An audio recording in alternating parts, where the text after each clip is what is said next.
until 2017, I lived in an apartment because I filed bankruptcy in 2010.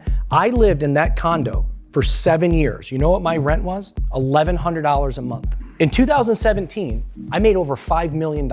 My rent cost was $1,100 a month, and I owned my car free and clear. Like, I lived so below my means because I never wanted to go through that again, what I went through. It's hard to give advice to people because the question is, do people listen? And even when they listen, I'm not in their shoes, and you don't know what my life's like, and the reality is I don't. And so who am I to give advice? I've been poor, I've been bankrupt, I've been okay, and I've been rich. And I think what's his name? Leonardo DiCaprio said in The Wolf of Wall Street, and I'll choose rich every time. Yeah, I will. But the reality is that it doesn't come overnight, and it also too, it's like, when people are online and they're on Instagram, they see all this rah, rah, rah, you gotta do this, and you should make sure you're like, man, I don't know. I think that it's a matter of where you are in life. I think once you have money, it's easier to make money. Once you have money, you can do things to make more money. The question is, are you smart enough to know where to do it and how to do it? That's a lot of the mistakes I've made. Money always makes money.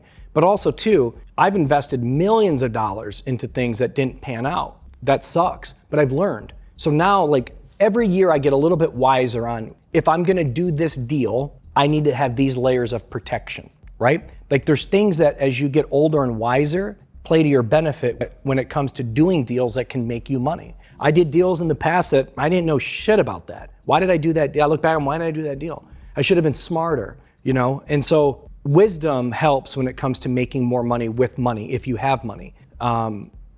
And don't chase deals. A lot of times deals come to you and you can pick and choose your terms, right? I just did a deal with a friend. He actually is a partner of mine in Minnesota. His name's Eric. And he merged his company with ours. He's into multifamily, big time. They were in a pinch and they needed $1 million, okay? So we did a deal. But when I did that deal, I knew how to structure it to make sure that I was protected in every way, shape, or form, and to make sure that it was fair to him as well. Because the best business you do, one of my partners' name's Rick Arviello, very, very wealthy guy, him and his wife Patty, and they're like family to me. The reason Rick is so successful in Patty is because if you're fair with them, they're fair with you.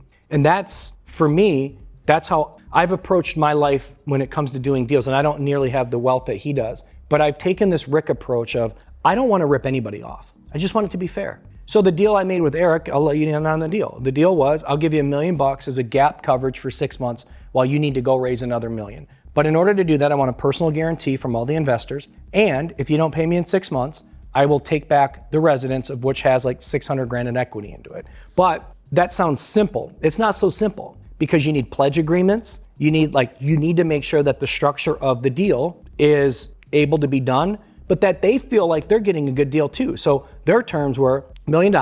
You got to pledge your interest, personal guarantees, all that stuff. I'm going to charge you 1.5 points on the money. I'm going to give you 30 days to raise the money quickly because they said they may be able to, and I'm only going to charge you 9%. That's very fair when you talk about getting a loan in 1 day versus anywhere else. And then if that doesn't work, I'm going to charge you 13%. So after 30 days till day 180, I'm going to charge you 13% or 14%. It's 13 or 14%. Now that seems high, but the reality is you needed the money in a day, and I'm still going to give you a ramp period, and then you can pay it off at any time. And you're in a 13.9% interest rate. So I'm happy to do that deal because making 14% on your money is great. I'm very well protected. And to them, they could get the money in a pinch and they could pay it off at any time. And within 30 days, the interest was only 9%. So it was seeking a win-win for everybody to when you get off that call and you say, that's fair. Those are the deals I like to do. The deals I don't like to do are deals that I don't know, and I won't do them anymore when I don't know anything about it.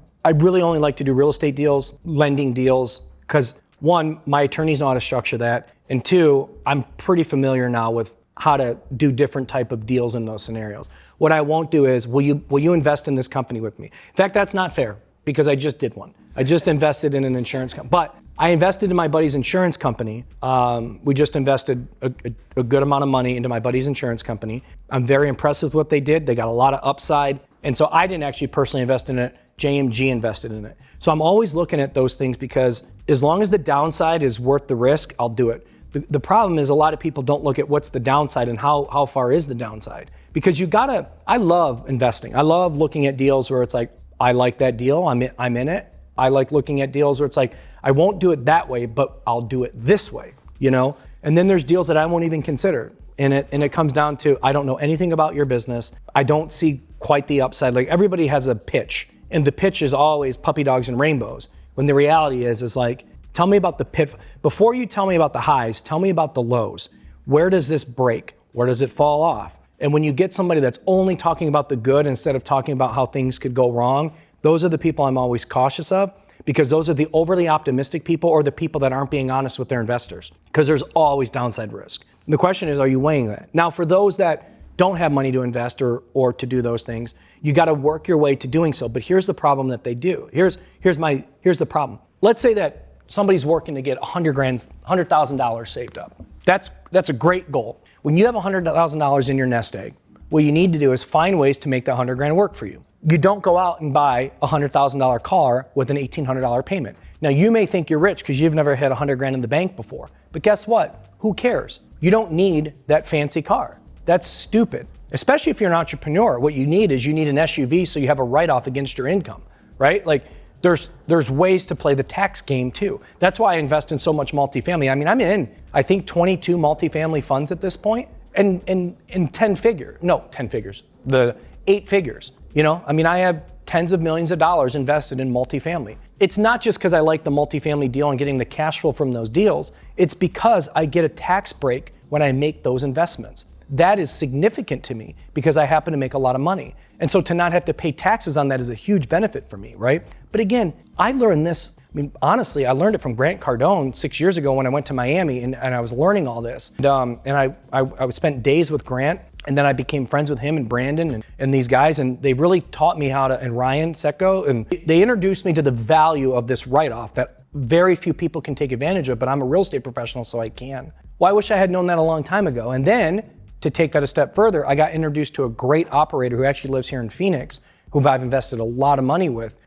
They're called Rise 48. And so Zach and his group have been instrumental in finding deals for investors to invest in. I didn't know these things. So again, wisdom and experience, like, you learn things as you go. But back to the $100,000, it's more, how can I make this $100,000 make me $1,000 a month? Okay, well, that doesn't seem like a lot of money, but guess what $1,000 a month does? It probably covers a good portion of your rent. It probably pays your car bill, right? So now you don't have that expense. So one of the ways I'm invested in hard money loans. So I'm an investor in a group here called Capital Fund. I've known Noah, who's the president, for a long time, and I trust him. And so those investments yield me cash flow to pay for my expenses, right? When you do those things early, you start to understand that your money can work for you.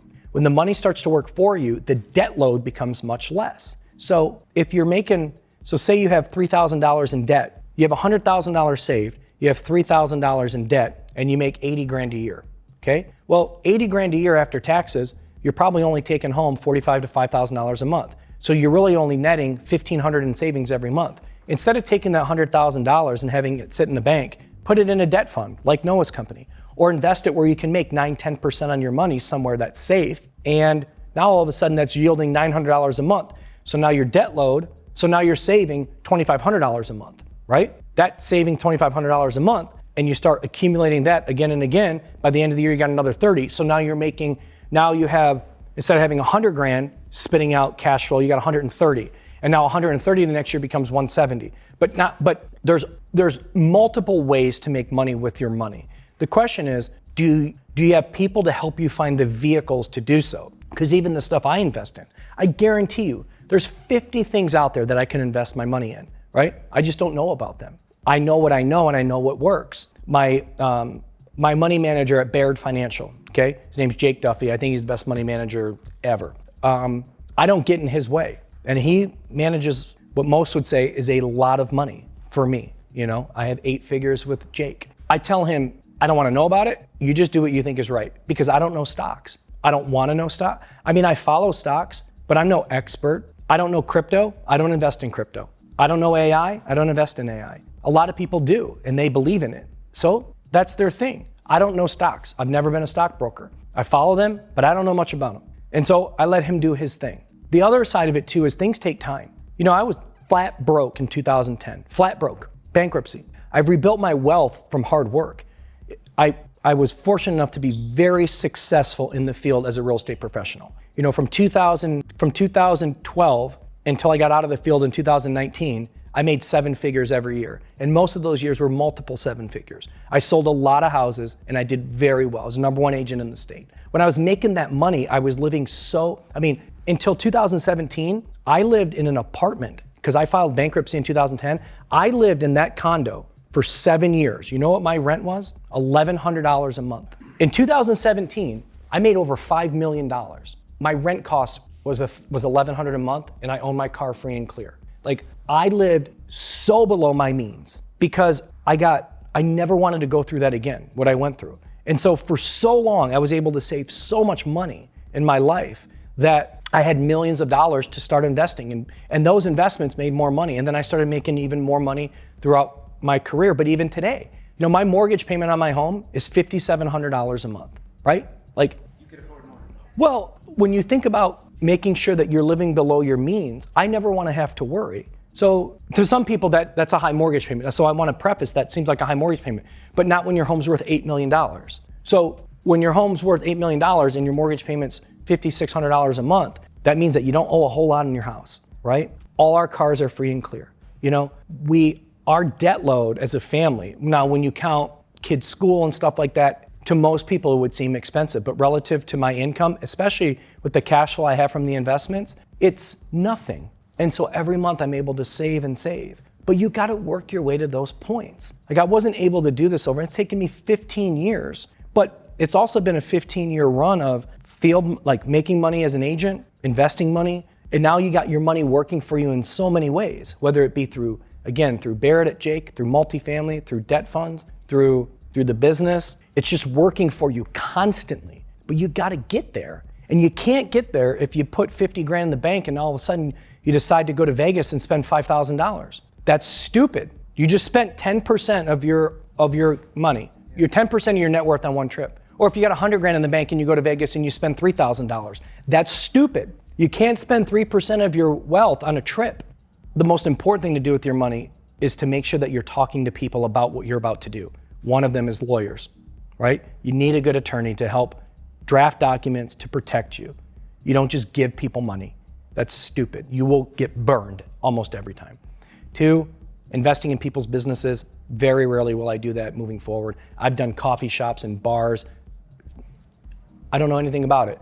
And the problem is when you don't know anything about it and you don't control it because you got other people controlling it, you can only do so much. And so ask questions. The other thing too is if you're gonna invest with somebody, ask them, how much do you have in it?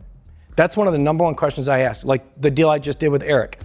How much money do you guys got into this deal?